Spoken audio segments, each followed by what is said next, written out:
All right, Doug Ellin, you have no way of knowing this, but I am blind. It's not just a crazy radio name that I have. Yeah. And you're the first interview that I'm recording without a producer. So there's a pretty good chance that I just tricked you into having a conversation with me for a half an hour.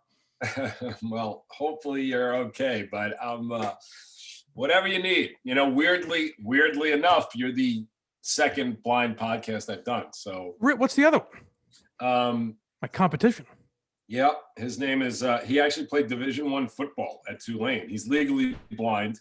And Aaron, I don't know if I'm pronouncing his name wrong, Aaron Golub, but he played for Tulane. Now you are legally blind or totally blind? I'm legally blind, and I hate those guys like you just mentioned because they make us look bad. It's always the example they use, like this guy played football D1. It's like, It's amazing. Go fuck yourself.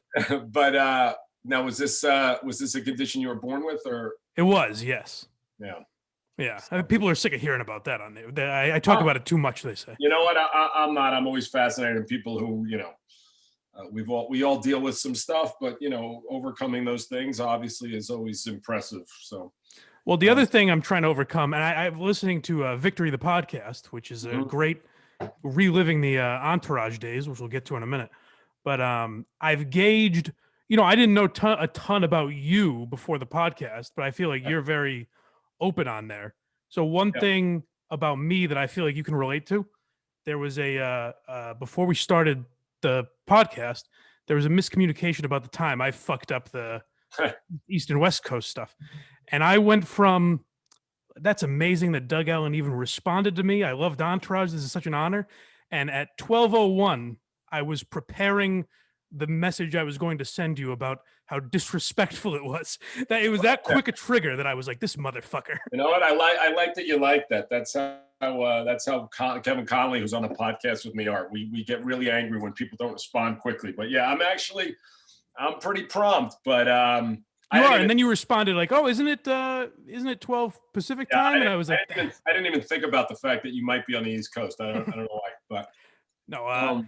So Victory the podcast is kind of you guys go episode by episode, but then you have interviews and stuff where you kind of veer off of that schedule. But it's cool to relive Entourage. I was a huge Entourage guy as a kid. It's actually the first show that I got into where I bought all the DVDs and watched every episode as it aired live. Like, it's the first show I really got into it. I feel like that's the case with a lot of guys who were in high school and college the same year as me. And then there was this weird period where I was almost guilted into not liking Entourage, or felt like I wasn't supposed to like it because the climate shifted, where really Entourage became this show for like douchebags or something. Did that bother, or when did you feel that kind of switch in society?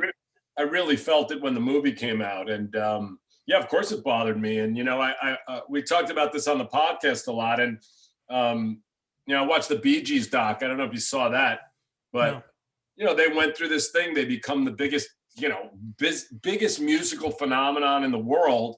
And then the whole world turns on disco, and they become the focal point of it when they really weren't that kind of shit music of disco. So I think we were, for a minute, a victim of that thing. The pandemic, I felt the complete turn. And I think with the podcast, which really isn't just Entourage. There is obviously a lot of that, but it's other stuff as well. But I feel like we're letting people know that we're not a bunch of douchebags, and really what the show was always about was friendship and loyalty, and it was never about being abusive to women. So I find all of that, I find it stupid more than anything else, and I think the culture is getting a big backlash, and I think people are seeing that the PC cancel culture is just so dumb.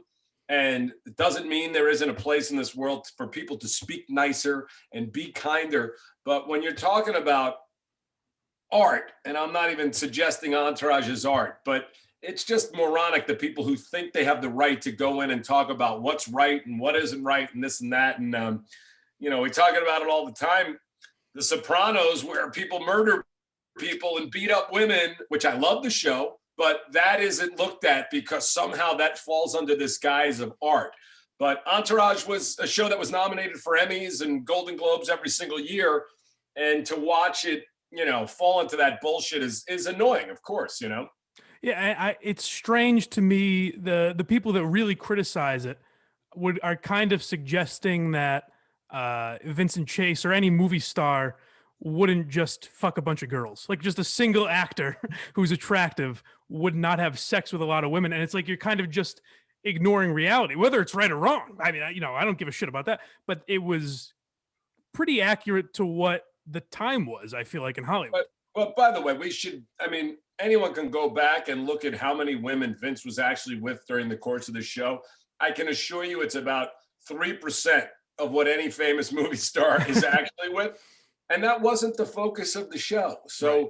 I don't even entertain that shit because I find it so obnoxious and annoying. And as I'm doing the podcast now and looking back on it, there's not even that much nudity. There's half the nudity that there is on Game of Thrones. There's half the nudity that there is on Californication. So it really is revisionist history from a bunch of fucking morons, and they really have no relevance to me. I see now with the podcast, the crowd that is still loyal to us, who does understand what the show was about. And if anyone, and I mean men or women, grew up with a core group of friends, they know what it is. And that's more than the Hollywood aspects of the show, more than the women aspects of the show. That's what it was about, friendship and family. So, right. And that's what it was. I mean, I watched it every week with my core group of friends from high school. Like, and that's what, and we kind of fantasized about that lifestyle. Like, wouldn't it be cool to live like that in Hollywood? And I guess we just got to a point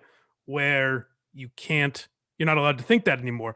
Do you think it was unfairly criticized because it was on the same time as The Sopranos and The Wire that were more dramatic, and that's why they were allowed to do different shit? Like Tony Soprano was allowed to be an asshole because it's a drama and he's sort of an anti-hero, but Entourage was a comedy, so that's more scrutinized for some reason. Yeah, but like I said, it wasn't criticized back then. The New York Times, we were the smartest show on television when we ccame out. We were nominated for Emmys every year, and it turned, like, especially when the movie came out.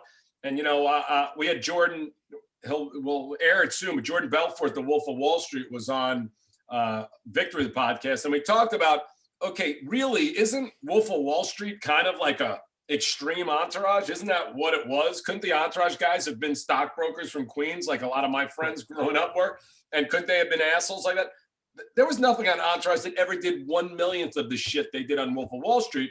And again, I love the movie. I'm not criticizing it, but it was a glorification of males being animals. That's what it was. And, you could look at it and say, well, it was real, and this was kind of a morality tale, but it really wasn't, because at the end of the movie, he's playing tennis and he's back on top of the world selling stuff. So Entourage was never that. There's not a single scene in the show where people are abusive to women. It just doesn't exist. So it's something I don't even talk about anymore because it's so fucking stupid. And I think the reverberation is over, and we really are getting back to the place where people are going, okay, what is it actually? What are we getting offended by? And I think people are realizing that this is the wrong place to be looking. So, yeah. And one thing I think you don't get enough credit for is you kind of did a season where you call out cancel culture before it even happened, really. The whole Ari Gold lawsuit thing, where they go over every horrible thing he said in The Office, that's kind of acknowledging, like, yeah, now you probably couldn't say this shit. And that was 5 years before any Me Too stuff. 10 years. 10 years. For real. So, yeah, I appreciate that you spot that. And again, I think history is a long book, and, where things will land, we'll find out. But what's I feel has been amazing is the love that we kind of got back. Without social media, we kind of started going, wow, we just went from like 47 Emmys to like one of the most hated shows in the history of television. This is so fucking weird. And now it's really, you can feel the reverse back, that we would have never had this opportunity without social media, without the podcast. So things change very quickly. And I think the cancel culture, they're learning. They're going to cancel themselves for being so righteous and so this and that. And again, there are things that offend me as well. Okay. Like, I'm not, trying to say that. And there are certain things that we should be mindful of and talk about, but Entourage really isn't one of them. Right. And if you're taking it that seriously, you got far bigger problems, Yeah, I like that you haven't backed down from that. I feel like a lot of people in Hollywood in your position would have said, now I would never do that and give some very, quote, thoughtful statement about how they've changed and would never write that now. I'm glad that you haven't done that, but is that tough Well, to to, me, is it yeah. tough to work in Hollywood now? Because I'm sure you're judged harshly because you haven't apologized for that. Well, to be honest with you, like the things that I've talked about, if I wrote the show today, of course Ari wouldn't speak like that in an office because nobody could get away with it. Not because it's PC, because you would be fired and that would be the end of your career. But the show was an extremely realistic version of there was a real character, Ari Emanuel, and Ari Emanuel loved the portrayal of Ari Gold on the show. He's the biggest agent in Hollywood. He owns IMG and he owns the MMA, whatever, UFC. So it's not, again, I don't think there's anything even to apologize about it on this show at all. And I think, there are far worse things when you look back at comedy where you see things that were really like, oh my God, they were really kind of getting on whoever it was. But that was at a time back in the day, even like Eddie Murphy concerts, which I was obsessed with growing up. Of course, you play the first track. Yeah, but I mean, you watch stuff like that though, and you see his commentary about homosexuals, this and that, and you go, holy shit. You can't even say the name of the track title. Hold on one sec. Hello? Hello? Please turn that off. I'm on the phone. So, sorry. No, it's all good.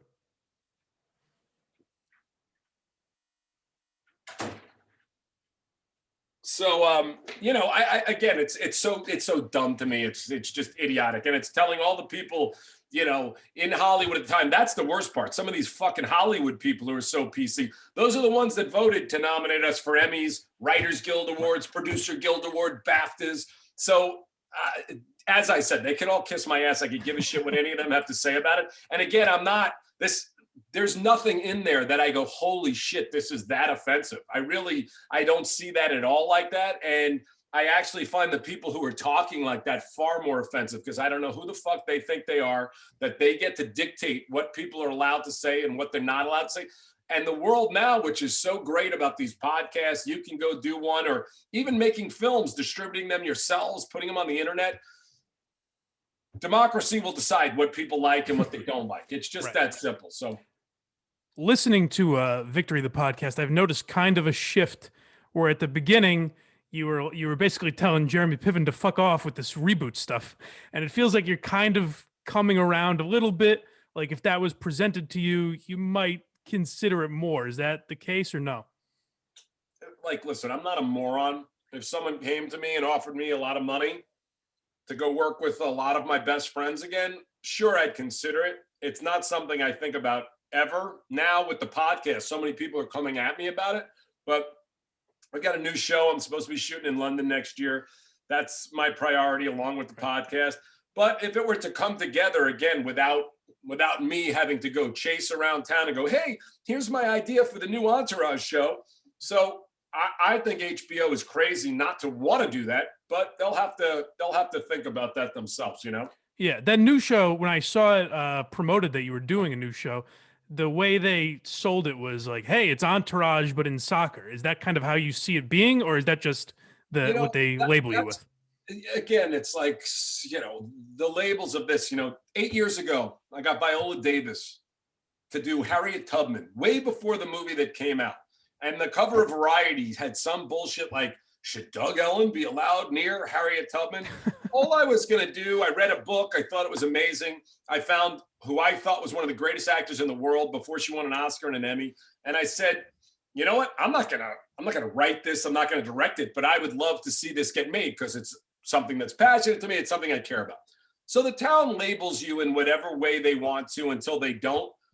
I mean, is Ballers an Entourage ripoff? I don't know. But what I want to do with this show, Day Ones, which is set in international football, is, again, of course, I want to explore friendship and guys growing up and celebrity. But the difference is it's 2020 and things will be very different. And the world of international football is even more crazy and bigger than the world of Hollywood. So of course people are going to compare it, but to me, it's like, is Cheers and The Office the same show? Because they're office comedies that have romantic comedy elements in them. Right. It's all about how you execute them.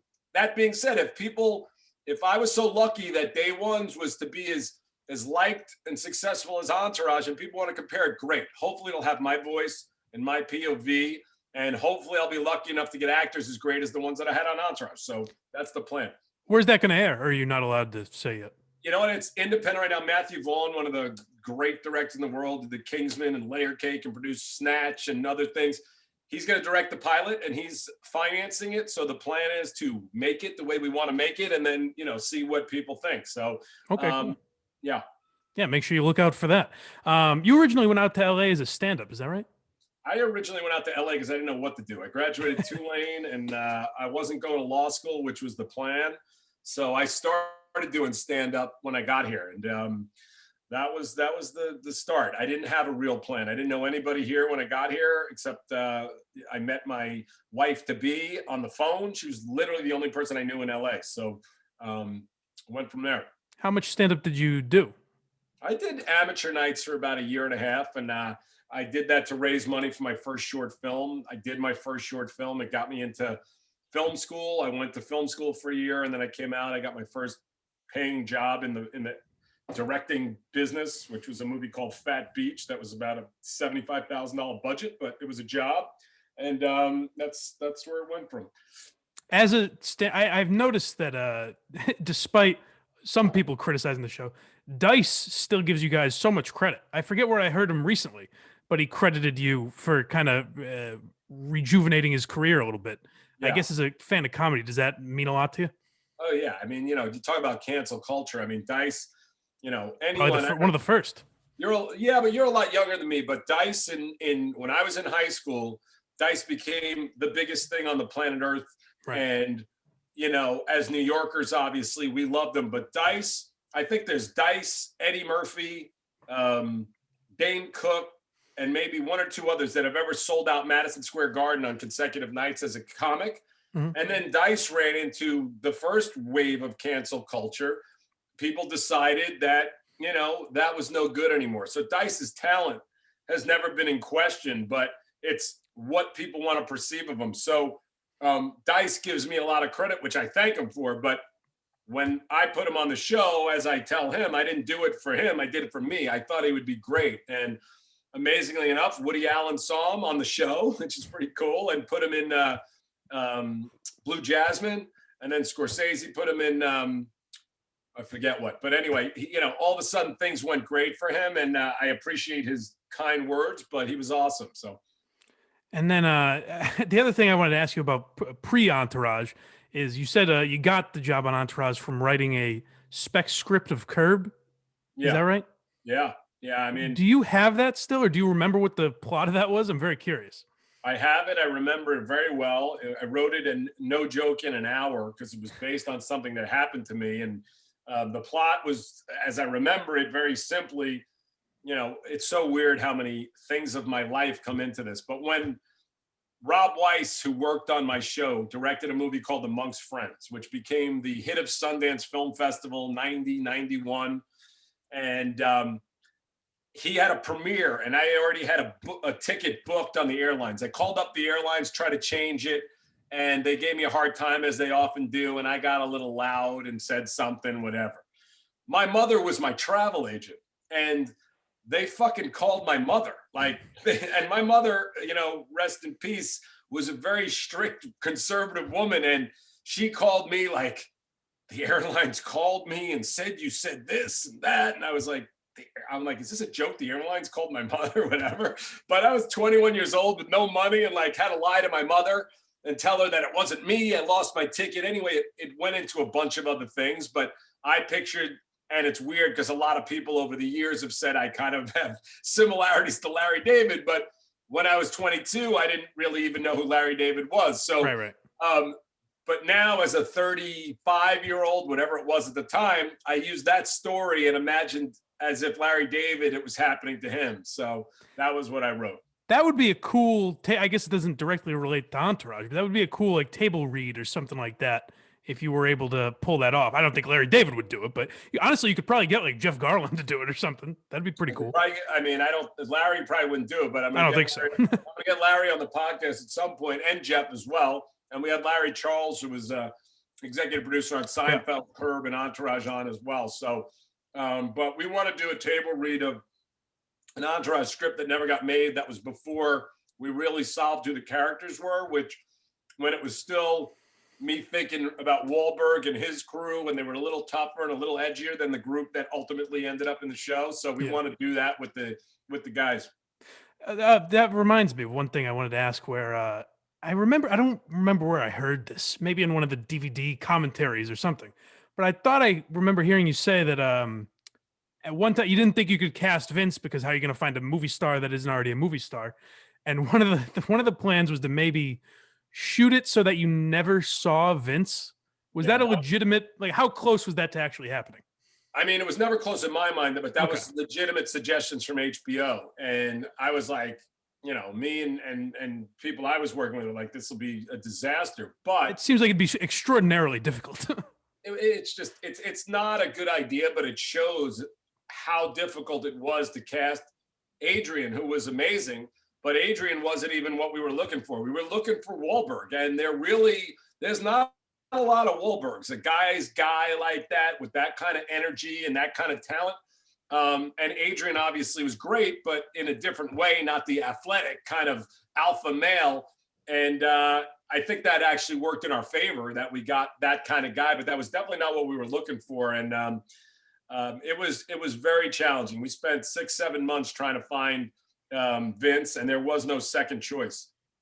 Do you think the one other criticism I hear a lot of Entourage, and this one I can kind of understand, at least as in the later seasons, that the celebrity cameos got a little gratuitous, if that's the right word. But it almost seemed like they were, you know, whereas early on they were done as plot driven, whereas later it felt like sometimes they were squeezed in a little bit. Do you agree with that or no?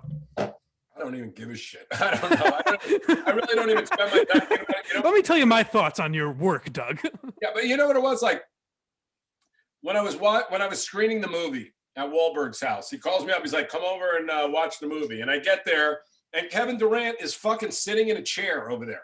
Hey, Doug, I wanted to see the fucking movie. Yeah, that was his life. So again, you say you can understand it, so I'll give you your thoughts. But fucking, like, it was a realistic portrayal of what goes on in the world and what would happen outside of the TV show. I would get calls from people that I admired. LeBron James would call me and go, "I want to be on the show." You think I'm going to say no to that? And then, you know, I would get to meet LeBron, who would say, literally, this is how he introduced me to Rich Paul, Maverick Carter. This is my E. This is my drama. This is my turtle. Right. So to me, again, our ratings went up every year. Everybody could judge it how they want. I loved having those cameos. I thought it was authentic to the world. And I could care less what anybody has to say about it. You know? That's exactly how it was too, though. Like, my group of friends would be like, "Oh, you're turtle, you're drama." Like, it was, I thought, a pretty perfect summation of guy friendships. And to deny that is kind of saying that guys don't talk like that, which is just a lie.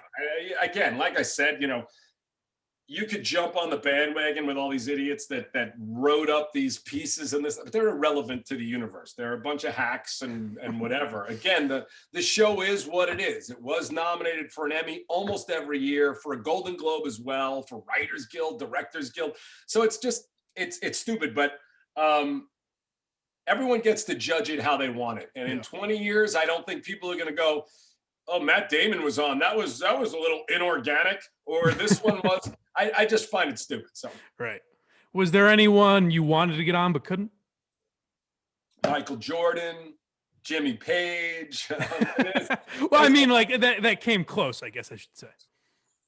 That came close. I mean, you know, there's no close. It's like either they would call me or I would call their agents, and either they'd say yes or not. It was in the beginning extremely hard, and then it got pretty easy, but there were people that just were never going to do it. Jimmy Page, I never even got a response from, but I still would have liked to have him, you know. Michael Jordan too. Was that always the plan, to have real celebrities, or did it just kind of work out like that? Because it seems like a a lofty goal before the show even gets on the air to say we're going to work in these celebrities. Obviously, it worked out, but did that change over time where you're like, oh, we can actually do this? I mean, it changed that it got easier. It was very hard in the beginning, but it was imperative from minute one. And, you know, we had an actor not show up day one who was supposed to play herself. Wahlberg was in the pilot. We honestly didn't know if he was going to show up until he got there. So it was very challenging. And then all of a sudden, like I said, people started calling us, and, you know, getting U2 in season 2 was a miracle. And then by season 8, I had Mark Teixeira or 7 getting me Yankee Stadium. And I, you know, was able to do that. So I feel a similar thing with the podcast. I mean, honestly, 12 weeks ago, we couldn't get Pivon on the podcast. Now, you know, he called and said, I want to do it. So we're growing in the same way, which is organically. People are starting to talk about it and start to feel it, and are starting to get that the podcast feels like an episode of the show without any of the vulgarities, if you didn't like that, but not PC at all. So I think it covers both things. What is your relationship with Pivon like? Because early on in the podcast, it seemed like you were maybe a little annoyed that you couldn't get him on. But then when you had him on, it seemed like there was no issues. But a lot of the fans like to speculate that there's problems. Well, when I ask somebody to do something and they say no, I have a problem with them. So, so he did say no originally. He did say no originally. First day I asked him to do it. I asked him to be the first guest. He said no. What was his reason? Did he give one? He was starting his own podcast. So I was like, okay. But anyway, I have zero problems with Jeremy Pivon. I haven't seen him in 5 years. He had a significant help in putting my kids through college. And there's no one on the planet Earth who would have been better in that role.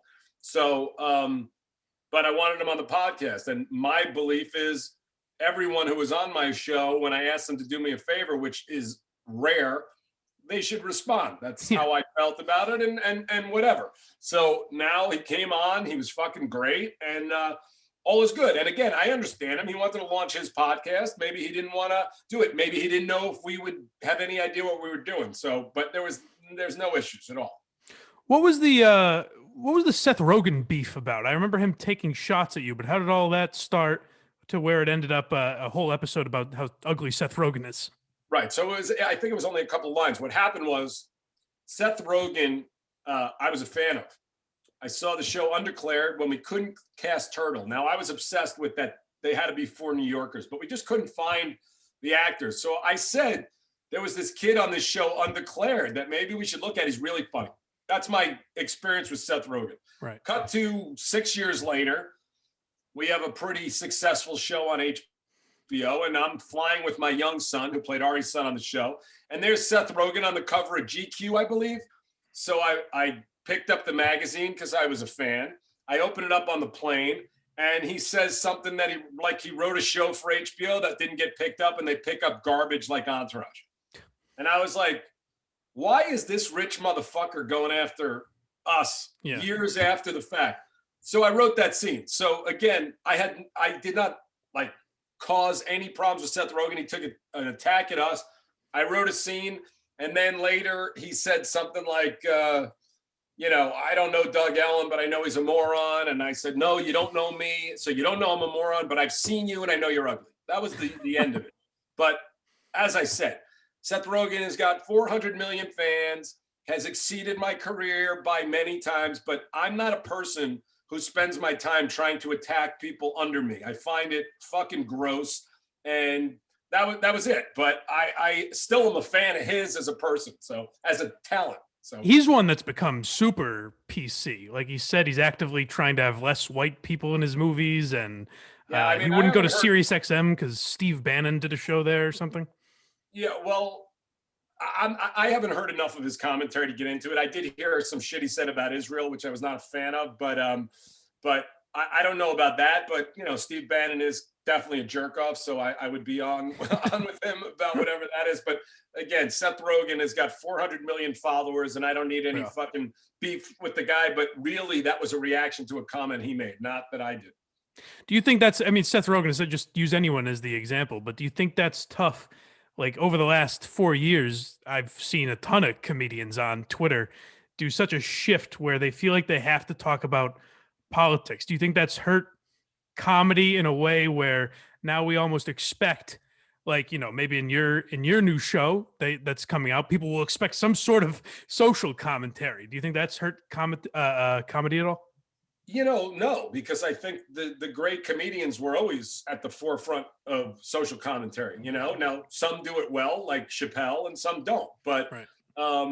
I think that comedy takes a look at culture, and the good ones make something interesting out of it. The bad ones make statements that nobody cares about. But listen, this is a world right now where your brand is yourself.